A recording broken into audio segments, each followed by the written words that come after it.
Karena sebenarnya itu kan seperti kayak datang ke psikolog nih Pak. Datang ke psikolog 1 jam, kan nggak bisa langsung sembuh. Iya. Nah, disimpan ke barak sama 6 bulan. 6 bulan? Iya. Mungkin anak-anak ini punya pengalaman, tapi kalau di rumah tidak dikuatkan, maka dia akan lepas. TikTok, kalau ada orang korupsi, pertanyakan dia TK-nya di mana. Aduh, saya dia sebagai pemilik TK nih, SMA-nya di mana enggak ya? Kuliah di mana tidak dipertanyakan. Atau ada juga yang orang itu yang ya udah kamu diam dulu gitu, sabar. Bilang sabar tapi emaknya nggak sabar gitu.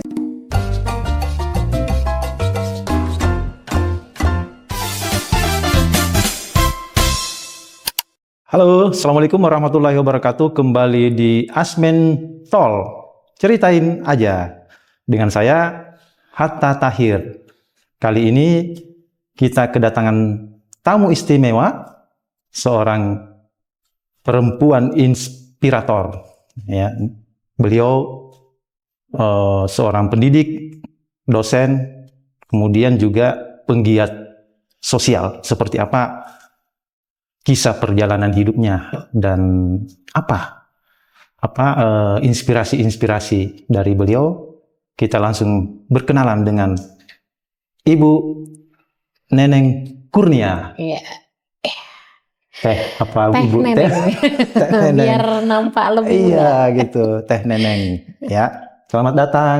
Iya, makasih. Asmen, ini Asmen, Asistensi Media Nasional. Masya Allah. Ya. Terima kasih Teh sudah hadir. Sama-sama. Iya. Terima kasih sudah diundang. Iya. Mungkin sebelum kita bercerita panjang lebar. Baik. Teh, ini kan banyak yang pengen tahu gitu kan. Teh Neneng ini siapa sih sebenarnya kok bisa hadir di Asmen gitu kan? Insya Allah. Coba diperkenalkan. Pertama, sebenarnya saya wanita biasa. wanita biasa, tapi mudah-mudahan ada beberapa pengalaman yang bisa menjadi inspirasi, terutama buat anak muda yang punya cita-cita sih Pak gitu. Saya saat ini nama lengkap Neneng Kurnia. Alhamdulillah, mungkin melihatnya saat ini sedang program S3. Tapi sebenarnya dokter lah. Iya, insya Allah. OTW dokter. Amin. Walaupun sebenarnya kenapa? Dan saya juga guru di pemilik owner dari sekolah PAUD TK Banan dan PKBM Banan. Terus yang kedua saya pendidikan kesetaraan lah ya. Betul, owner dari Rumah Belajar Guru dan saya dari CEO Kampung Sahabat dan ada beberapa organisasi juga yang saat ini alhamdulillah Allah amanahkan untuk saya pimpin. Alhamdulillah bisa memberi manfaat lah gitu. Kalau ini wanita banyak biasa juga ya. Alhamdulillah bisa memberikan. Berarti aktivis perempuan. Insya Allah. Tapi yang jelas hanya seorang istri saja di rumah. Ya. Nah, sebelum sampai ke titik ini kan pasti sudah banyak ya. Namanya itu lika-liku perjalanan hidup yang dengar-dengar katanya memang berasal dari dari bawah juga ya perjuangannya. Sangat. Itu bisa diceritakan nggak seperti apa sih perjuangan? Saya usia 3 tahun sudah ditinggal bapak dan kami 6 bersaudara. Awalnya sih 4 bersaudara, tapi mama menikah lagi, jadi ada 2 lagi, jadi ada 6. Tapi saya tinggal sama mama tuh hanya sampai kelas 4 SD karena tinggal sama nenek. Terus setelah itu lulus SD karena saat itu sebenarnya pengen banget sekolah, tapi Allah takdirkan kondisi keuangan mama tuh nggak ada gitu. Akhirnya saya jadi pembantu Pak dulu. Dan saya sekolah hanya sampai SD saja sebenarnya, sekolah sampai SD. Tapi entah apa ya, saya dulu tuh senang banget berimajinasi nih, mungkin buat kaum muda yang kalau hari ini nonton. Jadi bermimpi itu hal yang pertama yang akan membuat kita menjadi hebat di masa depan. Walaupun sebenarnya hebatnya seseorang bukan terletak dari prestasi sekolah ataupun apa ya Pak gitu. Hebatnya seseorang lebih ke arah pastinya taat sama Allah gitu, kalau bagi saya. Tapi perjalanan ini yang memang saya anak yatim yang cuma lulusan SD, jadi pembantu pertama di Banten, kedua di Bandung, yang ketiga di Jakarta. Usia berapa itu? Itu lulus SD. Berarti lulus sekitar SD 12 sudah jadi tahun. Pembantu ya? Betul. Ya banyak hal lah yang dialami ya Pak, nggak mudah gitu, jauh dari orang tua. Tapi mama nggak bisa melakukan banyak hal karena memang jangankan untuk menyekolahkan gitu, untuk makan pun cukup sulit. Dan bapak meninggal di usia 30, mama usia 25, jadi mungkin tidak mudah gitu bagi mama mendampingi anak-anak. Untuk kalau mungkin zaman sekarang udah nggak sehat lah mentalnya gitu. Tapi itulah mungkin pertolongan Allah ya, sampai alhamdulillah sampai detik ini masih sehat dan bisa mendampingi anak-anak. Itu sih Pak perjalanan proses awal. Itulah yang mengantar Teh Neneng ini ikut panggilan jiwa untuk membantu gitu kan orang-orang yang mengalami hal yang sama gitu kan masa kecilnya. Mungkin seperti itu ya? Betul, karena saat itu saya bilang kenapa harus bermimpi ya. Pertama kalau dalam Islam itu mungkin jatuhnya berdoa sih Pak. Jadi satu, doa itu pasti dikabul sama Allah. Jadi punya al-yakinu la yuzalu bisa. Bahwa kita tuh harus punya keyakinan bahwa Allah itu bakal, yakin itu tidak akan mengalahkan keraguan-raguan. Jadi harus yakin gitu. Bahwa setiap doa pasti dikabulkan. Jadi saya mimpi-mimpi yang hari ini Allah takdirkan, itu hampir 80%, itu semuanya saya tulis Pak. Dan saat itu saya nggak tahu tentang roadmap, saya nggak tahu tentang motivasi, saya nggak tahu. Cuman hari itu saya cuman bilang, Allah saya pengen jadi ini, pengen jadi ini. Sampai setelah jadi pembantu, uang saya bilang, pokoknya saya mau pesantren tuh. Saya alhamdulillah pesantren 6 tahun, pertama di Kuningan, yang kedua di Pangalengan, Bandung. Dan alhamdulillah ternyata uang dari hasil pembantu saya hanya cukup untuk 6 bulan. 6 bulan di pesantren? Di pesantren, kan zaman dulu masih biaya Pak. Jadi nggak ada tuh pesantren yang gratis, kalau ada mungkin saya udah masuk gitu. Dulu masih berbiaya. Gitu. Tapi saya ingat banget dengan SPP yang 100.000, dengan beras gitu. Tapi saya datang ke Pak Kiai, saya bilang, Pak Kiai boleh nggak saya tetap pesantren, tapi saya nggak punya uang. Kata Pak Kiainya boleh nggak nanti kamu tinggal sama adik saya ngurusin anaknya, dan itu di saat orang lain belum bangun, saya harus bangun, saya harus nyuci baju. Di saat orang lain sudah tidur, saya masih harus belajar. Jadi saya ingat banget pakai handuk basah, saya simpan di sini, ngafalin Jurmiyah, Alfiyah gitu. Itu di saat orang lain harus terlelap tidur, saya masih menghafal. Tapi ternyata Masya Allah, justru itu yang membuat saya sampai hari ini tough, tangguh, nggak menye-menye, nggak gampang menyerah gitu. Justru pengalaman hidup yang Allah kasih itu adalah sebuah sekolah tertinggi yang luar biasa bagi saya. Jadi pesantren selesai. Alhamdulillah selesai. Dari biaya itu ya? Iya, dari biaya. Jadi gratis lah Pak, saya dapat makan dari guru saya. Tapi ya saya harus ngomong anak guru, saya beres-beres di rumah guru. Iya. Dan walaupun sebenarnya sebelumnya 2 tahun tuh udah jadi pembantu gitu. Uang pembantu saya ngasih ke mama, tapi akhirnya saya tetap sisihkan untuk tetap ingin sekolah. Nah ini banyak orang yang punya cita-cita gitu ya Pak, tapi nggak bertahan gitu sama cita-cita. Ya, makanya saya selalu bilang, cita-cita itu sebenarnya sebuah doa. Yang tugasnya kita itu cuma 2, 1 ikhtiar terbaik, 2 doa terbaik. Nah yang terakhir ini baru tawakal. Kita nggak tahu apa yang Allah kasih terbaik buat kita, tapi teruslah perjuangkan gitu. Karena kita nggak tahu loh ujung dari kehidupan ini seperti apa, nanti depannya seperti apa gitu. Tapi yang harus kita lakukan adalah 2 hal itu. Yang paling penting ditulis juga kan? Dan itu ditulis. Kenapa ditulis? Visualisasi. Betul. Dan itu Pak saya simpen di depan tempat saya sekolah. Belum ada tuh istilah-istilah mind mapping lah atau apa. Itu saya proposal hidup lah, nggak ada ya? Iya, nggak ada. Tapi setelah sudah besar sih baru. Ini aja, ya? Iya, itu mungkin Allah lah. Karena saya selalu simpan tulisan itu di depan tempat sholat saya. Jadi setelah sholat saya baca itu semua gitu. Itu sih. Iya. Jadi Teh Neneng ini kan dikenal juga sebagai tutor ya, untuk pendidikan kesetaraan. Nah Teteh sendiri adalah lulusan dari pendidikan kesetaraan itu sendiri. Kalau Teteh menyebut sebagai ambasador pendidikan kesetaraan atau PKBM, Pusat Kegiatan Belajar Masyarakat. Betul. Nah, Teh, ini bisa sampai ke titik terlibat dengan pendidikan untuk anak-anak yang tidak bisa mendapatkan kesempatan untuk belajar di pendidikan formal. Ya kan, akhirnya masuk ke PKBM. Sebenarnya sesederhana ini ya. Salah satu siroh yang saya suka tuh adalah Bilal bin Rabah. Bilal. Dia seorang budak belian yang dijual gitu.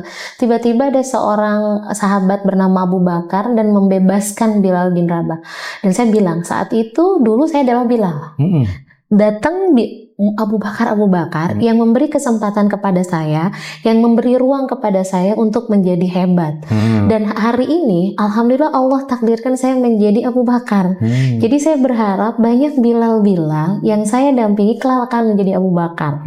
Jadi alhamdulillah sekarang ada 50 anak di Kampung Pemulung, ada 180 kurang lebih kakak keluarga yang kita bina, dari mulai ibu-ibu, bapak-bapak gitu. Kadang bapak-bapak saya ngajar juga bapak gitu.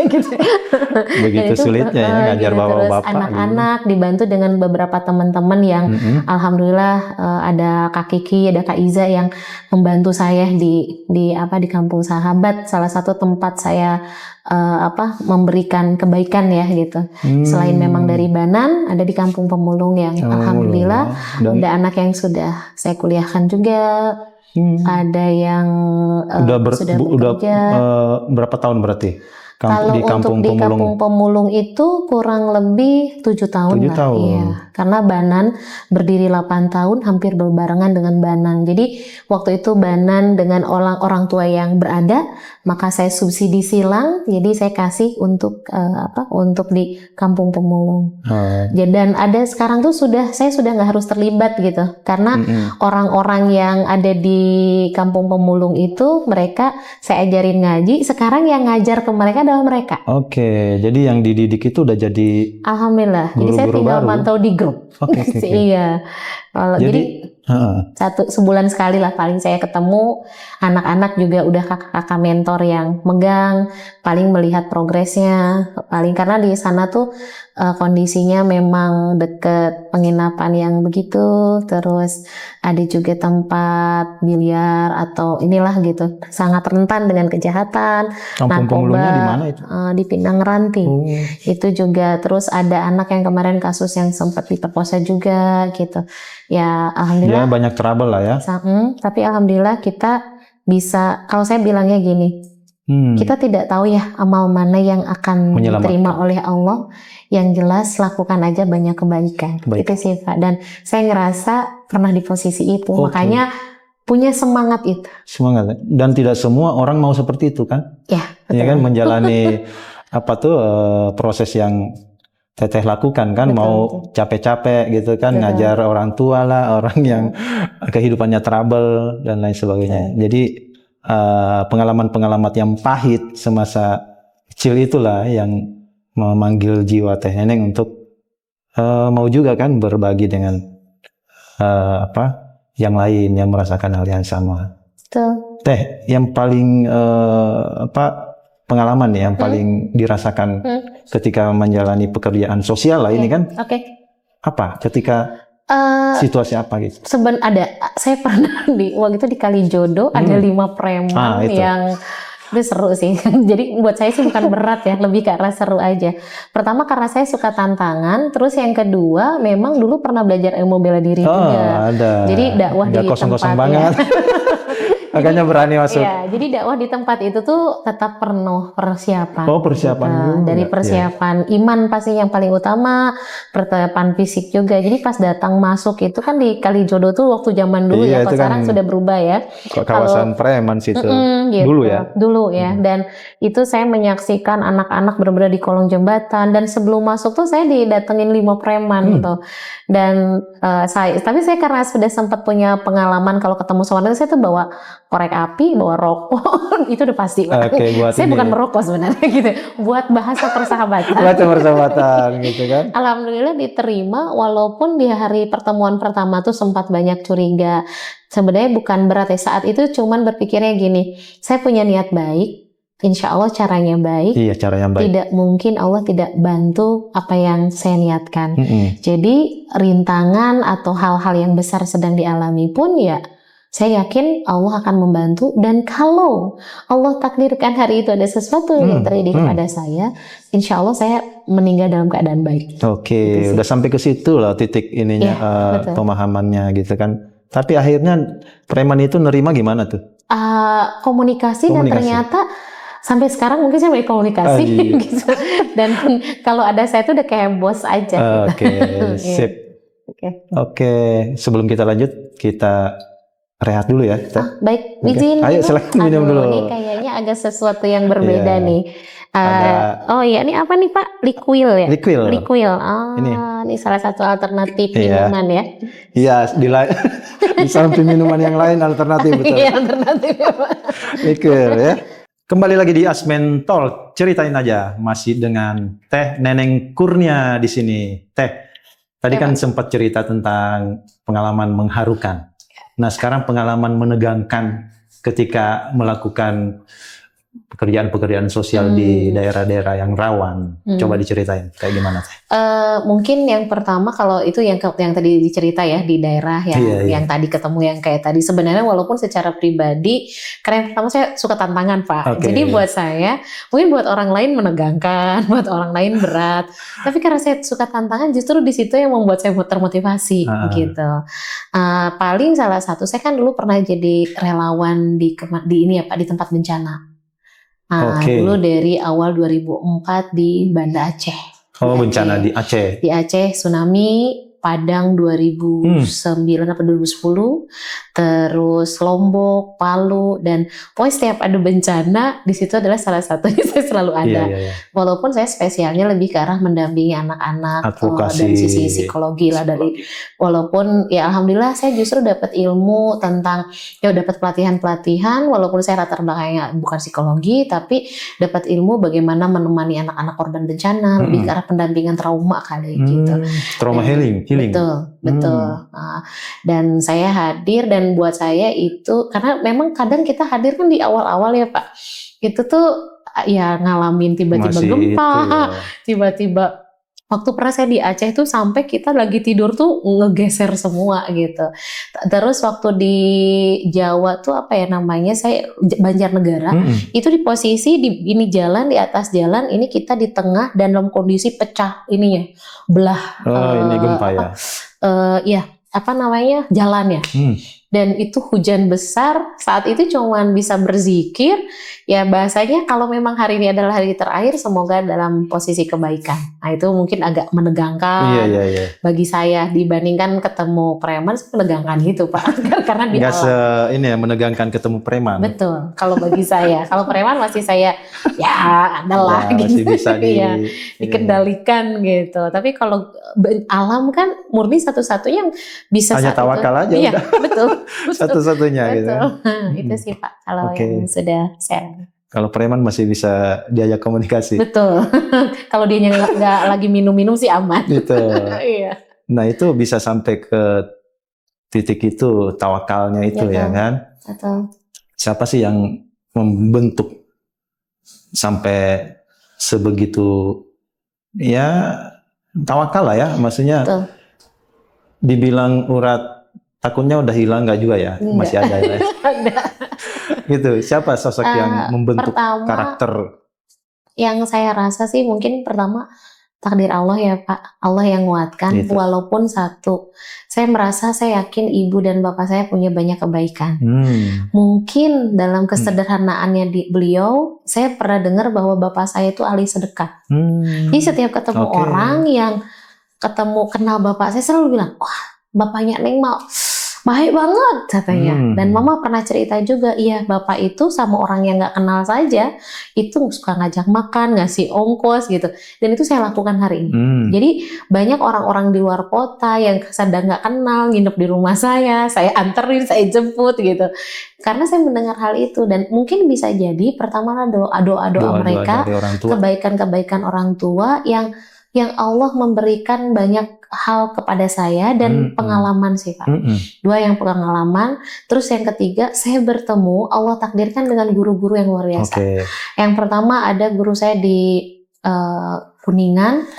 Beliau salah satu pimpinan pesantren, tapi saya merasa bahwa beliau itu seperti ibu. Jadi saya diperlakukan dengan sangat, diberikan kasih sayang. Waktu saya ke Pangalengan, saya karena alhamdulillah qadarullah saya harus ngurus anak-anaknya, ada nenek ibu dari ibu kiai ya, ada ibu kiai itu, saya sering disuruh ke rumahnya untuk beres-beres, atau saya lagi ngomong anak, ibunya itu suka ngomong gini dengan kalimat bahasa Sunda, saya Bu Haji, saya selalu bilang Bu Haji, ih Neng Nia, katanya saya kan kalau lagi kecil panggil Nia gitu karena Neneng Kurnia. mudah-mudahannya insya Allah jadi pahala kebaikan. Kalau deket sama anak teh, ribuan malaikat tuh hadir. Insya Allah karena Allah aja. Jadi usapan, sentuhan, yang mungkin itu yang membuat walaupun nggak hadir ibu, nggak hadir ayah, saya dapat. Terus kalau pas sudah agak besar, alhamdulillah saya ketemu Dr. Dinar Dewi Kania. Beliau salah satu orang yang memberikan kesempatan kepada saya untuk sekolah. Beliau mungkin sebenarnya dia bos saya, Pak. Saya jadi pembantu di rumah dia. Iya. Tapi dia bilang, kamu tuh kayak punya potensi. Waktu itu dia punya toko, saya diamanahkan. Dan orang pertama yang nyuruh saya untuk kejar paket. Kejar paket B dan paket C adalah beliau. Dan beliau yang pertama nyuruh saya kuliah PGTK. Jadi saya Senin sampai Jumat ngurusin rumah dan toko beliau, Sabtu Ahad saya kuliah di PGTK. Dan terus di PGTK ini saya ketemu guru saya yang sampai hari ini saya masih belajar, masih mendapatkan inspirasi atau value yang baik dari beliau adalah Ayah Irwan Rinaldi, Ustadz Benri Jaisur Rahman, dan ada salah satu almarhum. Beliau itu almarhum Kak Deni, itu saya belajar storytelling, mendongeng, jadi public speaking saya sudah terlatih. Kalau saya belajar tentang akidah, fikih itu dari Ustazah Erika. Jadi ada 5 guru lah selain ibu dan bapak saya. Tadi saya yang pertama namanya Ibu Tuti, Cetuti saya manggil, Cetuti sama Kang AA. Terus yang kedua Dr. Dinar, Ustazah Erika, Ayah Irwan, Ustadz Benri, Kak Deni. Itu yang paling membantu saya, dan yang paling kalau sekarang sih salah satunya suami, Pak. Suami itu buat saya mungkin dia tidak banyak hal yang dia lakukan, tapi dengan dia memberi izin itu yang membuat saya sampai ke titik ini. Sip. Nah ini ini kan ngurusin Pak Ud ya. Betul. Pak Ud yang notabene ya anak kecil gitu kan. Betul. Nah, kadang ada juga anak-anak yang disebutnya ya, berkebutuhan khusus kan? Ada, alhamdulillah. Nah itu kan nggak gampang, betul, ya kan? Dan itu menguras kesabaran. Nah itu sebenarnya, bisa sabar gitu, menghandle anak-anak yang macam-macam karakter lah ya. Betul. Itu gimana tuh? Pertama, kalau saya lebih ke arah tidak berpikir itu berat sih, Pak. Oh iya. Jadi yang pertama adalah mindset. Settingan mindsetnya. Betul. Jadi saya ketika dititipin anak yang seperti apa, selalu berpikir gini, Allah lagi mau ngajarin sesuatu buat saya. Lewat siapa? Lewat orang-orang yang hadir dengan saya. Jadi alhamdulillah ada yang Down syndrome aja 2, hiperaktif, ADHD, tunarungu, itu ada di sekolah saya. Dan ketika mereka hadir, yang saya pikirkan adalah saya harus belajar. Dan alhamdulillah anak asuh saya yang paling bontot itu diagnosanya hiperaktif, disleksia, terus slow learner, speed delay.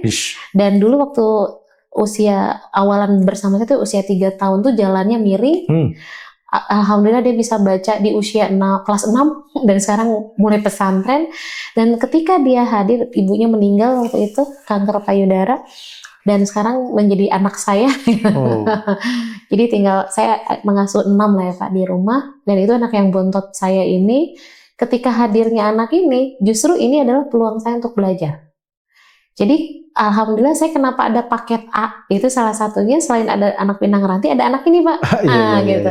Saya jadi belajar tentang bagaimana terapi, saya bagaimana cara berkomunikasi. Ternyata kalau anak saya ini, Ahmad ini, saya bicara harus lebih minimal 10 kali dengan kalimat yang sama. Jadi terus karena duduknya cuma 5 menit, otomatis gerak tubuhnya yang sangat luar biasa. Mungkin orang lain jarang juga yang mau gitu. Tapi bagi saya justru dengan hadirnya dia, saya jadi banyak belajar. Termasuk tunarungu, tadinya gimana ya bicara, bagaimana menemukan potensinya gitu. Akhirnya saya baca buku, saya bertanya sama ahli, saya ikut seminar-seminar. Alhamdulillah, walaupun mungkin belum maksimal banget seperti ahli, tapi setidaknya bisa membantu. Dan memang konsep dasarnya yang saya selalu sampaikan ke tutor atau guru-guru saya adalah hadir anak siapapun di kita, itu adalah sarana kita untuk belajar. Dan itu yang membuat kita jadi tidak terbebani. Ada yang sampai mohon maaf buang air besar di kamar mandi sampai penuh tuh gitu. Ada yang tiap ketemu ngeludah gitu. Ya, tapi alhamdulillah itu yang saya tanamkan ke guru-guru dan mungkin value sayanya kuat di situ. Karena yang paling penting itu value diri, Pak. Iya. Terkadang ucapan, omongan hanya didengar di telinga tapi nggak sampai ke hati. Tetapi ketika kita menjadi teladan menjadi contoh, itu akan jauh lebih dapat untuk guru-guru atau murid-murid kita. Itu sih, Pak. Jadi yang ada cerita yang kata anak yang harus menangis gitu ya? Betul. Ya, seperti apa tuh yang? Oh ya, emosi ya. Emosi, gangguan emosi gitu. Iya. Ini saya sering karena hampir setiap Senin sama Rabu saya biasa mengamati anak PAUD. Kalau hari Rabu, hari Selasa sama Kamis saya mengamati anak SD. Kalau hari Jumat saya mengamati anak SMP SMA. Gitu. Kalau hari Ahad saya melanglang buana. Gitu. Saya melihat ternyata penting banget ya Pak bagi anak-anak usia PAUD. Kenapa kalau di luar negeri itu justru yang mengajar PAUD itu justru yang S3 gitu, S2. Iya. Karena memang nggak sembarangan. Betul, nggak sembarangan gitu. Karena usia PAUD ini adalah menentukan konsep dasar anak. Usia emas, golden age. Betul.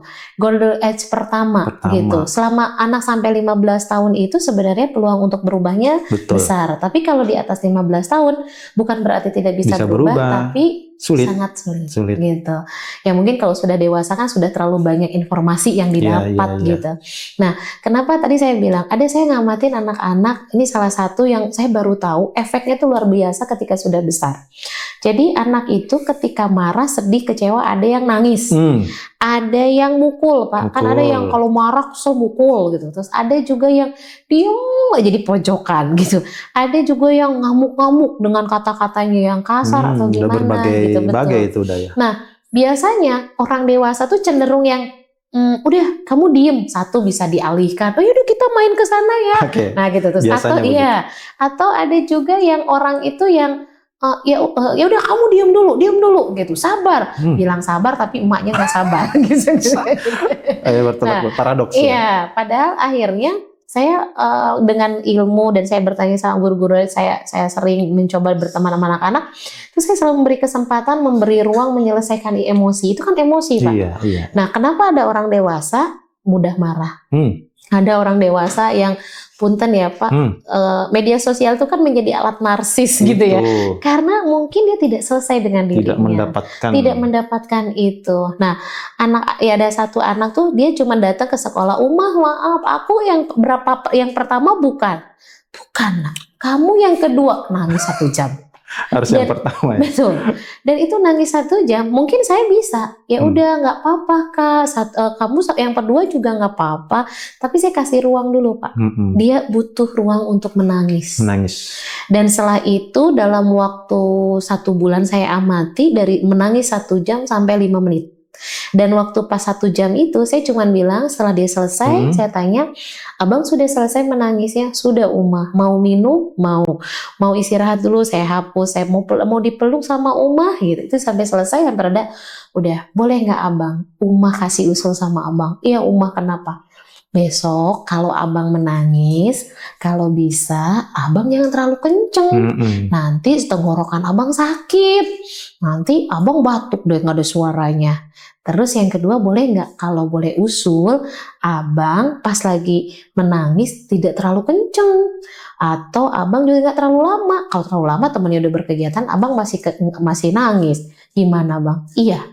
Besoknya itu nangis lagi. Tapi frekuensinya berkurang. 1 dia menurunkan suara, 2 berkurang. 1 bulan saya temani, ini kan proses ya Pak. Untuk membangun akhlak, membangun karakter. Orang berpikir bahwa nggak bisa simsalabim. Sangat nggak bisa tiba-tiba karakter wujud dalam kondisi sudah besar.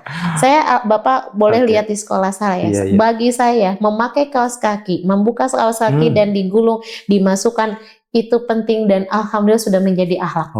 Anak yang itu sampai cuci piring tuh saya kasih tahu kualitas terbaiknya. Karena dari cuci piring sampai ada penelitian ya Pak, ternyata orang-orang berhasil di masa depan itu salah satunya adalah anak-anak ini ternyata selalu bekerja pekerjaan rumah. Dan kalau yang berkelompok itu lebih baik. Kalau di sekolah kan berkelompok ya Pak. Makanya di sekolah PAUD saya itu, di PAUD Banan itu Pak, ada cuci piring, ada gosok gigi, diberikan ruang untuk mengatakan suka dan tidak suka. Jadi perseteruan, bullying itu nggak ada. Ya. Kalaupun ada, nggak tahan lama gitu Pak. Itu mungkin yang menurut saya ini harus dipahami oleh banyak orang. Akhirnya yang anak ini tadi udah berhenti nggak? Akhirnya 5 menit. 5 menit dia tetap karena aktif. itu kan udah fit dari Allah ya. Udah emang karakter dia tuh sensitif. Mungkin kelak jadi psikolog menurut saya ya. Karena beliau punya kepekaan yang tinggi, gampang menangis, tapi dia tahu bagaimana cara mengontrol emosi. Jadi ketika dia kecewa, marah, dia, aku butuh menangis dulu 5 menit. Oh boleh. Pas nggak sampai 5 menit, 3 menit sudah selesai. Aku sudah mulai tenang. Kebayang nggak Pak kalau dia udah dewasa? Iya. Dia marah sama istrinya, dia marah sama ibunya, dia cuma bilang, bentar ya, aku mau ke kamar, aku butuh nangis dan gitu. Nggak yang sampai istrinya diteriakin, nggak sampai marah-marah. Itu kan proses yang panjang. Proses ya. Betul, itu Pak. Artinya kami di PAUD saya tuh lebih konsen ke sana. Kalau baca tulis tuh dengan sendirinya bisa lah. Jadi fokus ke karakter. Betul. Nah kan ada juga tuh berkaitan dengan karakter nih ya. Melihat fenomena sekarang nih, kan banyak nih remaja-remaja yang terlibat kenakalan remaja, tawuran, seks bebas dan lain sebagainya. Nah itu kan berarti ada something wrong kan, ada troubling di masa-masa PAUD-nya berarti kan, masa-masa PAUD. Dan ada juga yang menganggap emang dari sejak kandungan pun ada trouble gitu kan, misalnya ibunya yang mengandung itu mengalami kesedihan, tekanan psikis dan lain sebagainya. Jadi memang karakter itu penting ya. Betul. Dan kebetulan saya nongkrong sama anak yang biasa tawuran, Pak. Ya. Jadi saya itu kenapa selalu dipanggil Teteh? Iya. Biar jarak saya itu sama anak-anak terlalu jauh gitu ya. Saya pernah nongkrong sama anak-anak tawuran di daerah Bambu Apus. Kita tuh sebenarnya nggak bisa langsung ngejudge mereka. Ketika waktu itu saya nongkrong sama anak SMP SMA sama umur 19 tahunan, saya tanya, Bang, gimana kemarin ada tawuran gitu? Iya Teh, tapi kayaknya sekarang berhenti. Oh ya, kok bisa berhenti? Ada apa? Dan itu di luar dari yang saya bayangkan. Kemarin ada yang kebacok Teh. Nah, saya kira mereka berhenti karena takut kebacok, bukan? Apa? Ternyata ada 3 anak yang saya tanya, 1, masalahnya Teh, saya harus iuran 10.000. Iuran, takut iuran. Buset. Karena ada yang kebacok, dia harus iuran 10.000. Karena uang jajan saya, yang harusnya saya buat jajan, saya harus iuran. Oke, siap. Terus yang kedua, kalau saya Teh, ketika saya tawuran, saya sebenarnya benci sama bapak saya. Bapak saya itu dia tidak bertanggung jawab. Jadi ketika saya bisa ngebacok orang, saya bisa mukul orang, saya merasa bahwa saya meluapkan emosi saya. Dari 2 ini saja, Pak, sebenarnya kuncinya mereka itu adalah emosi. Kembali lagi yang TK tadi. Itu, ya. Kenapa dia mudah marah, emosi dia tidak dihargai. Mungkin ini salah satu tips ya buat orang tua kalau ada yang nonton gitu. Kalau mau ngucapin terima kasih aja ada 3 tips, Pak. 1, kalimat Allah. 2, ucapan terima kasih. 3, harus apa yang dilakukan kebaikannya. Contoh, ambilin minum. Ada anak kita ngambilin minum. Bunda, ini minum buat Bunda. Masya Allah, makasih ya nak udah ngambilin minum. Beda dengan, makasih ya Bang. Itu beda. Itu ya. Itu beda. Sekarang sangat beda. Begitu rata-rata kan orang. Betul. Karena bagi anak kecil, ngambilin air minum itu bikin Bunda bahagia ya. Jadi anak-anak udah dewasa itu nggak butuh validasi, nggak butuh apresiasi ketika dewasa. Karena dari kecil ibu bapaknya hadir. Makanya sebenarnya mau tawuran atau free sex ataupun apapun, ujung-ujungnya adalah di orang tua. Orang tua. Dan orang tua ya kalau mungkin ada yang bilang, ya kalau ekonomi bagus kita bisa gitu. pembenarannya begitu. Betul, tapi kan kita jangankan untuk ngurus anak-anak Bu gitu, untuk nyari makan aja Nyari makan susah. susah. Oke. Baru-baru mikirin itu kan. Itu yang saya obrolan dengan orang kampung pemulung. Gitu. Kampung pemulung. Akhirnya saya cuma bilang gini, betul Pak, itu nggak salah. Mungkin mereka bukan tidak dengan latar belakang pendidikan yang rendah, dengan kondisi ekonomi yang memang sangat luar biasa buat mereka. Saya cuma bisa ngarahin, Bu, mungkin kita berat, tapi ada satu yang bisa Ibu lakukan. Satu, minimal sholat 5 waktu, minta sama Allah. Ya alhamdulillah, kenapa Allah kirimkan saya ke depan Ibu, teman-teman saya membantu anak-anak Ibu. Mungkin ini doa-doa Ibu. Mungkin ada orang-orang soleh yang di sini yang memohon kepada Allah untuk dijaga anak-anaknya. Nah, itu kan yang bisa kita, kalau orang kaya mungkin nggak terlalu terbebani ya Pak gitu. Walaupun sebenarnya banyak juga anak-anak yang berasal dari keluarga kaya juga trouble juga banyak, ada juga banyak. Gitu kan. Itu sih Pak kalau saya obrolan, memang di usia TK ini membantu banget. Sampai ada seorang tokoh tuh yang bilang, kalau ada orang korupsi, kata gitu. Ini saya pernah lihat di TikTok. Kalau ada orang korupsi, pertanyakan dia TK-nya di mana. Aduh, saya dia sebagai pemilik TK nih. SMA-nya di mana enggak ya? Kuliah di mana tidak dipertanyakan. Tidak. Oh, iya, justru TK-nya di mana? Karena gini Pak, usia 2 tahun itu belum belajar berbagi, dia harus belajar memiliki. Makanya kan kadang, ayo adek ngasih temennya gitu. Padahal dia, enggak, ini punya aku. Itu adalah fasenya. Nah, usia TK ini sebenarnya tanggung jawab guru-guru TK tuh Masya Allah. Nggak nanya, ini orang tuanya siapa sih? Bisa juga kan? Iya betul sebenarnya. Kan berasal dari orang tua juga kan? Betul, tapi ya itulah. Tapi amanah kita luar biasa. Saya selalu bilang sama orang tua, Bun, jangan sampai nanti di akhirat yang masuk surga guru-guru sama kita nih. Gitu. Terus kadang guru-gurunya bilang, oh, gitu ya Uma? Iya, yang ngajarin pertama kali sholat Al-Fatihah gurunya, yang ngajarin doa kamar mandi gurunya. Terus Bunda yang mana? Iya itu. Nah, makanya saya bilang caranya Bunda murojaah di rumah, biar surga tuh teramat luas. Jadi kita biar bareng-bareng masuk surga. Nah, saya bilang kayak gitu. Iya gitu. Jadi kembali lagi ya ke peran orang tua yang paling dominan untuk membentuk karakter anak, gitu kan? Ya mungkin kalau ditarik ke belakang lagi ya mungkin pendidikan pranikah juga penting kan untuk mensosialisasikan apa yang Teteh bilang tadi kan. Betul. Agar orang tua itu siap dalam segala hal psikologi dan lain sebagainya. Betul. Agar tidak terjadi seperti yang sekarang lagi marak terjadi gitu kan, khususnya di Jawa Barat. Betul. Ya, yang anak-anak bandel dalam tanda kutip nakal gitu kan, yang oleh Gubernur KDM dimasukkan ke barak untuk tujuannya agar berubah tuh anak gitu kan. Karakternya nggak bisa berubah, gitu kan. Nah, Teh Neneng sebagai orang yang misalnya tadi ya punya pengalaman tentang karakter. Nah, ini melihat seperti apa nih kebijakan Kang Deddy ini memasukkan anak-anak nakal ya barak militer untuk berubah secara psikologi karakter. Kalau untuk jangka pendek, saya sepakat. Kalau untuk jangka pendek. Solusi jangka pendek. Untuk solusi jangka pendek mungkin bisa Pak. Karena apa? Karena sebenarnya itu kan seperti kayak datang ke psikolog nih Pak. Datang ke psikolog 1 jam. Kan nggak bisa langsung sembuh. Iya. Nah, disimpan ke barak sama 6 bulan. 6 bulan? Iya. Mungkin anak-anak ini punya pengalaman, tapi kalau di rumah tidak dikuatkan, maka dia akan lepas. Mungkin dari sekian banyak orang betul, ada yang memang akan terus berhasil. Tapi kan orang tuh naik turun Pak. Iman saja naik turun. Kita kalau belum jadi karakter banget tuh gampang berubahnya. Nah, ketika di barak militer dia dapat pengalaman baik, ada psikolognya juga, ada pelatihannya juga, secara fisiknya dilatih. Betul, saat itu dia dapat. Tapi bagaimana mengokohkan dan menguatkan hal itu, yang memang kembali ke orang tua. Nah, sebenarnya gimana caranya supaya anak ini tidak terjadi seperti itu? Ya memang kita sebagai orang tua harus mampu bisa mendampingi anak-anak. Makanya kalau saya melihat KDM, ya itu hanya lebih ke arah solusi jangka pendek. Saya tetap mengapresiasi atas tindakan beliau.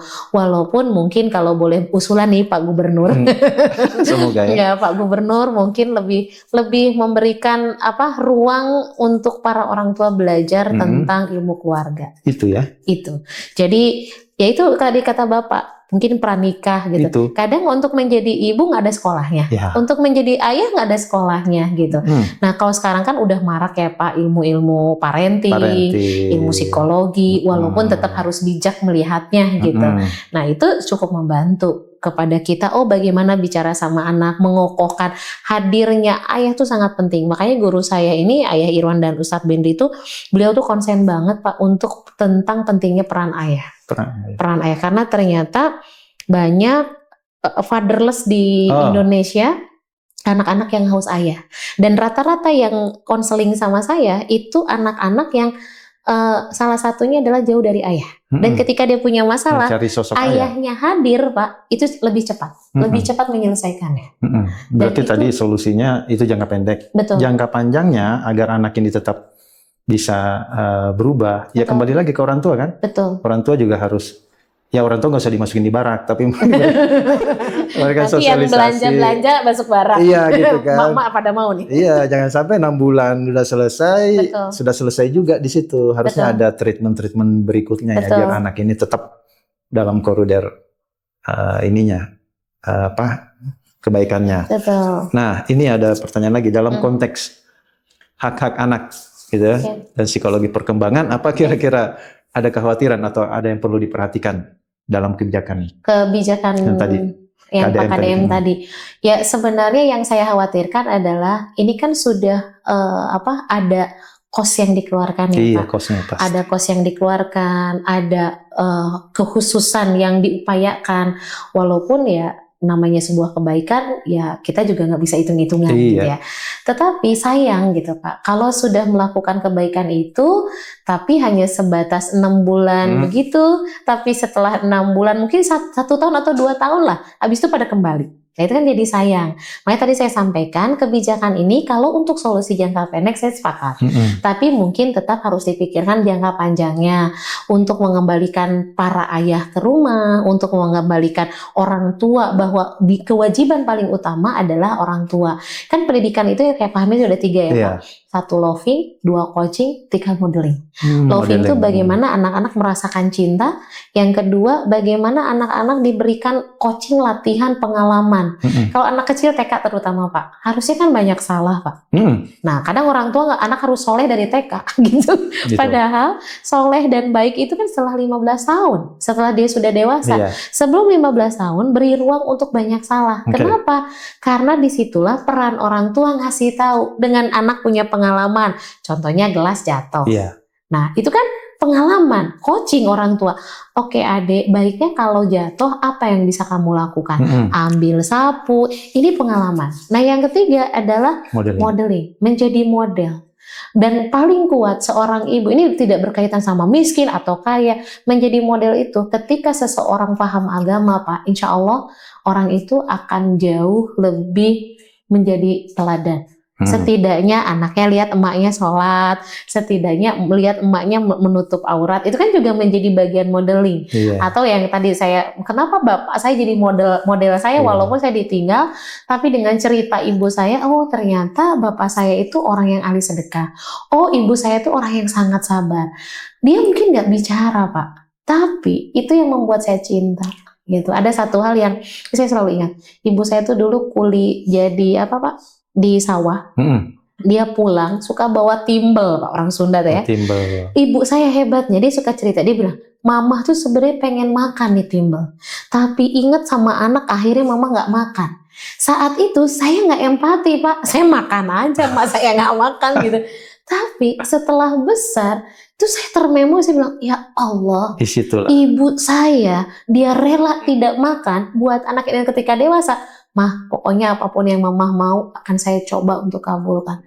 Mama saya bilang pengen umroh, alhamdulillah. Mak saya pengen beli mobil, alhamdulillah. Pokoknya setiap yang keluar dari ucapan ibu saya menganggap itu adalah doa dan yang harus saya upayakan.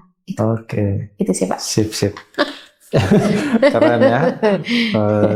Sampai saya lupa tadi mau nanya apa.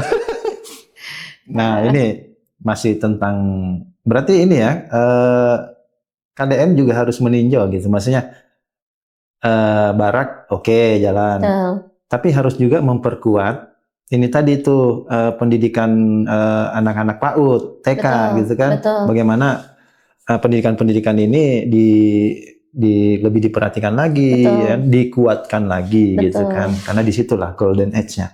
Sampai ada saya pernah dengar juga dari satu psikiater ya, bahwa banyak juga orang tua gitu kan yang tidak mengerti fungsi dari mainan itu, tahu nggak yang di TK itu yang buat ayunan itu? Ayunan, ya dia biasanya di TK itu kan ada tuh ayunan. Padahal sebenarnya di situ ada nilai pendidikannya di situ. Ketika misalnya ada anak yang lagi main gitu kan, mainin, kemudian tiba-tiba ada anak yang pengen main juga di situ. Nah, bagaimana si anak ini bersikap terhadap temannya yang mau main? Apakah dia ngasih atau dia nolak? Nah, di situ peran orang tua mungkin atau si guru untuk memahamkan bahwa ayo berbagi dong gitu kan. Dan jangan, ini pengalaman. Pengalaman gimana? Betul. Yang saya bilang tadi bahwa coaching ya Pak. Yang kedua pengalaman.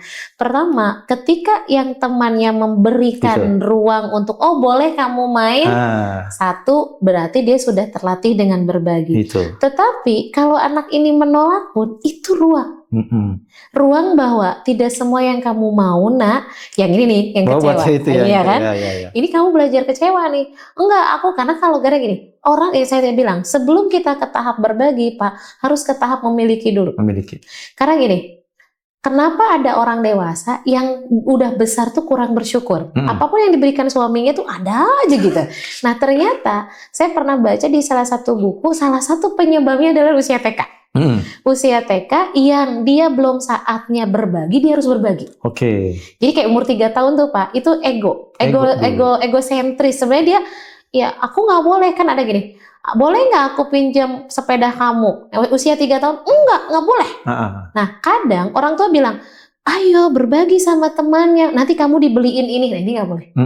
Padahal gini, adek mau berbagi nggak? Ini kan teman adek, nanti bisa main bersama. Boleh bicara begitu. Tapi kalau dia menolak, kita nggak boleh maksa. Enggak, aku nggak boleh. Oh ya udah. Kita bilang. Memahamkan yang satu lagi. Betul. Dinangis nih. Nggak apa-apa. Ya maaf ya, nanti ya kita coba lagi ya. Gitu. Nah ini harus punya pemahaman. Kadang emak-emak Indonesia tuh gini, duh nggak enak nanti gini gitu. Akhirnya menghancurkan anaknya. Gitu. Akhirnya biasanya sudah besar dia nggak enakan Pak. Kan banyak orang Indonesia nggak enakan. Ya udahlah nggak apa-apa. Padahal nyesek gitu kan. Itu. Padahal ruang-ruang itu. Nah nanti ketika dia sudah mulai mau berbagi, biasanya di usia 5 tahun sudah mulai itu Pak. Jadi sebenarnya berbagi atau tidak berbagi itu proses dan sesuai usia. Jadi kalau usianya udah 5 tahun biasanya sudah mulai mau. Nah terus kan diapresiasi, Masya Allah, makasih ya kamu sudah berbagi makanannya. Ya aku nggak apa-apa, tapi itu benar-benar proses yang dia sudah ikhlas. Nah itu juga harus dipahami sama orang. Makanya sebagai ibu tuh betul ya, kita tuh nggak berhenti dalam belajar. Itu sih Pak. Nah itu kalau anak ketemu sama orang yang tepat kan bagus ya. Betul. Kalau anak-anak ketemu dengan teh neneng terus kan bagus tuh ya kan. Nah bahayanya kalau anak-anak nggak ketemu sama orang yang tepat yang bisa memberikan konsultasi yang tepat, pemahaman yang tepat. Nah ini perlunya penyebaran edukasi yang lebih masif lagi ya kepada orang tua melalui media tentunya, biar ini lebih banyak nih guru-guru atau orang tua yang memahami apa yang disampaikan oleh Teh Neneng tadi. Nah, Teh, ini kan maksudnya sudah menjalani pendidikan kesetaraan ini ya udah hampir separuh kehidupannya ya. Insya Allah. Dan dengar-dengar pernah gitu ya pengen keluar dulu lah, maksudnya tidak menjalani kegiatan-kegiatan tadi, pengen apakah mencoba hal yang baru di luaran sana yang tidak terikat dengan yang sosial-sosial mungkin ya. Tapi pada akhirnya kembali gitu kan ke panggilan jiwa. Nah, gimana ceritanya? Sebenarnya sih tidak pergi ya. Oh, Pak. Tidak pergi, tapi lebih ke arah karena saya punya sekolah, saya mengkader Pak sebenarnya. Nah, ketika saya sekolah saya kaderkan kepada saudara saya, terus saya pegang, sebenarnya saya masih tetap di dunia pendidikan, tapi lebih di luar. Tapi ternyata yang namanya sekolah sendiri mungkin harus kembali lagi ngebina. Nah, makanya salah satu akhirnya yang saya saya buat sekarang ada namanya rumah belajar guru. Itu tuh sebenarnya awalnya ada guru-guru yang datang ke saya nanya, Pak, Teh kalau ada kasus begini saya harus bagaimana ya? Saya bilang, nih yang nanya satu-satu, Dek gini aja deh, kumpulin deh gitu. Ya, akhirnya cuma bikin flyer. Ternyata Masya Allah pesertanya ada 75 orang. Sekarang ada 95 orang yang saya beri ruang sebulan sekali saya untuk sharing tentang pengasuhan, tentang pendidikan, bagaimana menjadi mentor, bagaimana menjadi guru. Ya salah satunya seperti tadi tentang usia perkembangan, tentang komunikasi. Dan alhamdulillah saya ngerasa bahwa itu salah satu manfaat dan berkahnya ilmu. Ya saya berharap mudah-mudahan banyak anak-anak yang nanti punya guru, punya orang tua yang memang luar biasa. Gitu. Ya, jadi seperti itu ya. Kalau Teh Neneng melihat secara keseluruhan di Indonesia ini sebenarnya untuk pendidikan kesetaraan gitu kan, ya pendidikan non formal lah ya, pendidikan masyarakat sebenarnya sudah mendapat perhatiankah dari pemerintah sejauh ini gitu kan, atau belum? Kalau saya di DKI Jakarta ya Pak, saya merasa sebenarnya pemerintah sudah mulai, karena kalau saya sih belum lama juga ya, saya sih sudah merasakan ada kontribusi pemerintah, ada perhatian dengan adanya dinas terutama, karena kebetulan saya di Forkom itu kan ketua Forkom ya Pak, jadi terbiasa bertemu sama orang dinas. Kemarin juga saya diundang di beberapa lembaga pemerintah untuk memberikan usulan-usulan terutama dari perwakilan kepala kesetaraan gitu. Kalau itu, walaupun mungkin tetap controlling atau memang di SDM sih Pak, karena nggak semua orang benar-benar total bahwa ketika menemani orang-orang yang kesetaraan itu kita tuh benar-benar harus full heart, full waktu. Kalau memang kalau nggak ada uang kan beda ya Pak gitu. Nah ini memang butuh relawan-relawan yang Masya Allah, dan pemerintah harus memperhatikan relawan-relawan. Ya tutor-tutor ini yang harus diperhatikan.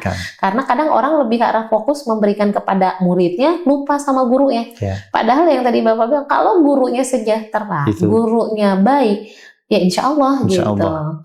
Mereka juga bisa memberikan yang terbaik. Walaupun ada juga itu bukan syarat utama. Betul. Gitu kan? Betul. Dan ternyata belajar itu justru bukan hanya di kelas ya Pak. Saya kan orang kesetaraan itu di mana aja ya Pak. Dia di jalanan sekalipun itu adalah sebuah pembelajaran yang luar biasa. Itu sih Pak.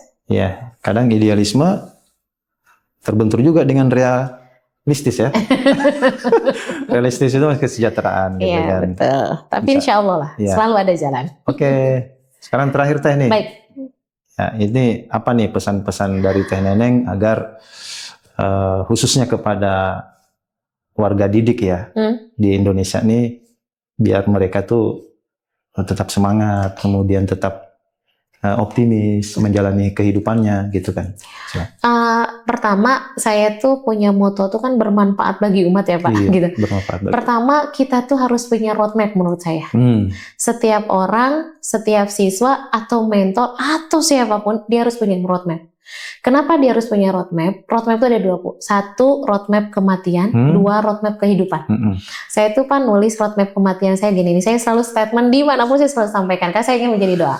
Saya ingin meninggal dalam keadaan husnul khotimah hari Jumat, di saat bicara 1000 orang ada yatim duafa. Kenapa husnul khotimah? Berarti saya harus lebih baik setiap hari. Saya minimal ngaji seminggu 3 kali. Terus kenapa hari Jumat? Karena hari terbaik. Terus kenapa harus di 1000 orang? Sebenarnya berapa orang sih yang harus ayah memberikan manfaat? Terus yang berikutnya yatim duafa. Makanya saya nggak lepas tuh Pak, ketemu anak yatim, anak duafa. Ini roadmap mati saya.